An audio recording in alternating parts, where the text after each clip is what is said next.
Today I will be presenting on the water-related pathogen Leptospira.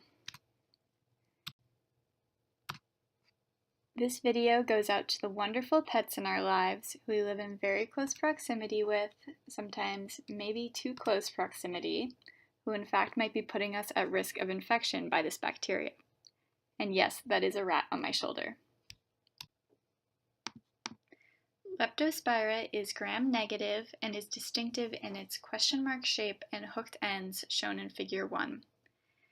These bacteria grow best at around 30 degrees Celsius and are fastidious, very sensitive to pH, dryness, and heat. They can be both pathogenic and saprophytic, with the most commonly occurring pathogenic species in humans being Leptospira interrogans. The main antigen of the bacteria is the LPS in the outer membrane. Leptospira is the pathogen that causes leptospirosis.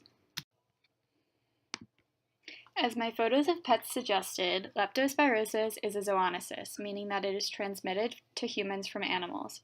Human transmission is practically non-existent. The symptoms in humans are typically flu-like, unless it becomes very severe, in which case it can cause meningitis, kidney or liver failure, and subsequent death. These symptoms are very similar to those of many other water-related illnesses studied in this class, which makes it difficult to diagnose without detection methods. An effective therapy for leptospirosis is antibiotics, but if the infection has reached kidney failure, peritoneal dialysis may be necessary in order to save the patient's life. Leptospira is transmitted through the urine of infected animals and carriers. A key feature of the life cycle of Leptospira is the ability of the leptospiras to live in the kidneys of infected chronic carriers, especially rats, without causing symptoms in the carrier. The basic life cycle and infection pathway is this. The bacteria is excreted in the urine of these carriers, then live for weeks or months in moist soil and water, and infect humans that come into contact with the contaminated soil or water via abrasions in the human skin or via contact with eyes or mouth. The bacteria then enter the bloodstream and disseminate throughout the host. This figure shows the cycle of Leptospira infection involving asymptomatic carriers and infected animals contaminating soil and water, which can cause infection of humans and other animals.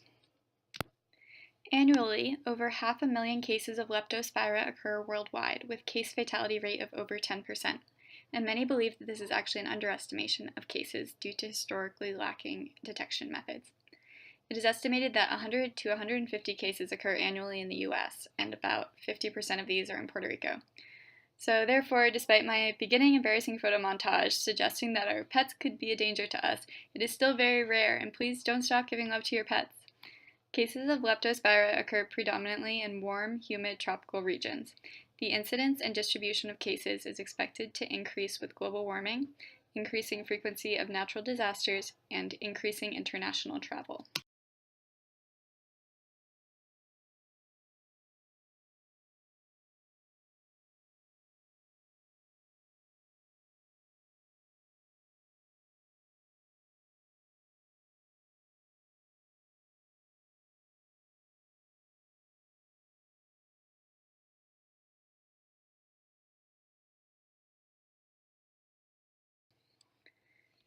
Populations that are especially at risk for leptospirosis are people living in these endemic tropical regions, people whose occupations put them in close proximity with animals, people living in urban slums, and people who swim for recreation in fresh water that may be contaminated.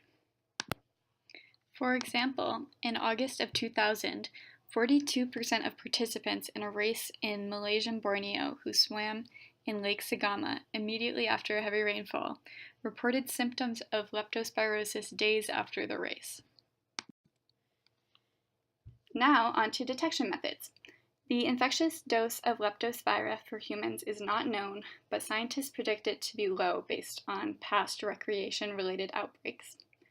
Few molecular methods for detection of Leptospira in environmental samples have been developed, and to date, culture isolation and animal inoculation are the most common methods of detection. Both of these are limited by the long time taken for the method, as well as the lack of sensitivity. Culture isolation is also hindered by the overgrowth of other bacteria, including the non-pathogenic Leptospira.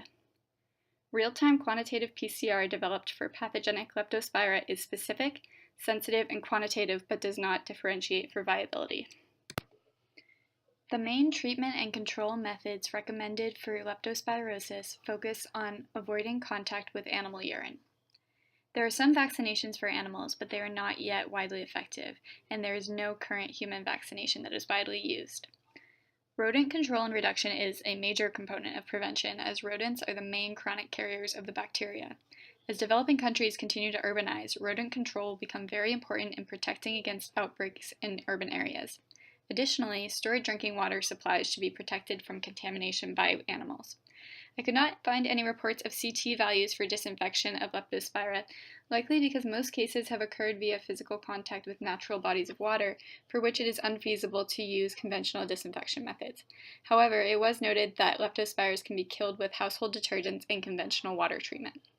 Finally, for those whose occupations and livelihoods demand that they be in close proximity with animals, there should be education initiatives so that they can identify early symptoms and take necessary precautions. Thank you for watching my video. Here are 5 key takeaways that I hope you got from my presentation. 1. Animals, especially rats, are asymptomatic chronic carriers of Leptospira, continually shedding leptospires in their urine. 2. Leptospirosis is endemic to tropical regions and subsistence farmers, prevalent in developing countries and urban slums, with the greatest burden falling on the impoverished. 3. It is an emerging pathogen, considered the most widespread zoonosis in the world, and global warming, urbanization, and increased international travel are only predicted to increase its prevalence further.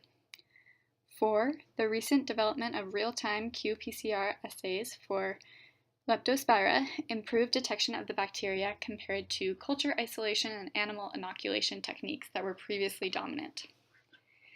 And 5, currently the main treatment and control options are the avoidance of contact with animal urine and better rodent control.